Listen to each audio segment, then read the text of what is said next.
اب بھی دنیا کی امید اور انسان کے مستقبل کا امکان تہذیب مشرق میں ہے۔ مادہ پرستی نے انسانوں میں بیزاری پیدا کی۔ ایک روحانی زندگی ہی اس بیزاری کا علاج ہے۔ ابھی مشرق میں کچھ چراغ جل رہے ہیں، روشنی باقی ہے، لوگ روح کی باتیں کرتے ہیں، لیکن یہاں بھی مادہ پرستی کی وبا تیزی سے پھیل رہی ہے۔ اس مقام پر ہر ذی ہوش آدمی کا فرض ہے کہ وہ غور کرے، دولت سے محبت کی بیماری سے شفا پائے، انسان سے محبت کا آغاز کرے، دلوں میں پیدا ہونے والے فاصلوں کو کم کرے، خدا سے محبت اور اس کی عبادت کرنے کے ساتھ ساتھ اس کے بنائے ہوئے انسانوں سے پیار کرے۔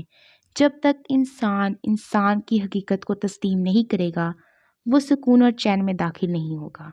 یہ کائنات بہت مربوط ہے۔ اللہ نے ایک انسان کو آنکھ عطا کی ہے تو دوسرے کو خوبصورت چہرہ عطا فرمایا ہے۔ جب تک یہ دونوں حقیقتیں ایک دوسرے کے قریب نہ ہوں، جلوہ پیدا نہیں ہوتا۔ بس آئینے کے سامنے ہو تو نظارہ ملتا ہے۔ حسن تخلیق یہ ہے کہ اپنی قوت سماعت محتاج ہے قوت گویائی کی، دوسروں کی قوت گویائی۔ یہ دوسرے لوگ بہت اہم ہیں اپنے لیے، اپنے ہونے کے لیے۔ یہ نہ ہوں تو ہم کیا ہیں؟ جاننے والے بزرگ کہتے ہیں کہ آج کل عالم یہ ہے کہ کفر بھی اپنی صداقت چھوڑ چکا ہے، اس لیے اسلام میں بھی وہ جذبہ نہیں پیدا ہو رہا۔ اپنے مقام پر ہر چیز بدلتی جا رہی ہے، تعمیر اپنی بنیادوں سے باہر ہوتی جا رہی ہے۔ نتیجہ صاف ہے۔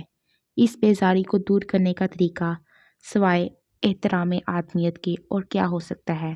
جو لوگ خدا سے محبت کا دعویٰ کرتے ہیں اور مخلوق خدا سے بیزار ہیں، ان لوگوں نے اس بیماری کا آغاز کیا ہے۔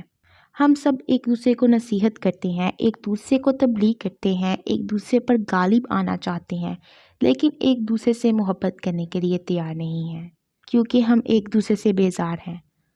حالانکہ ہم سب ایک ہی ہیں، ایک خالق کا عمل، ایک طرح سے زندگی میں داخل ہونے والے، ایک جیسا سفر کرنے کے بعد ایک جیسی موت چکھنے والے، ایک دوسرے سے بیزار کیوں ہیں؟ مسافروں کے درمیان، مسافرت کے درمیان کیا جھگڑا اور کیا بیزاری؟ اپنے دین اور اپنے عقیدے پر چلتے جائیں اور اس سعادت سے محروم ہونے والوں کی خدمت کرتے جائیں تو شاید ایک اچھا وقت قریب آ جائے۔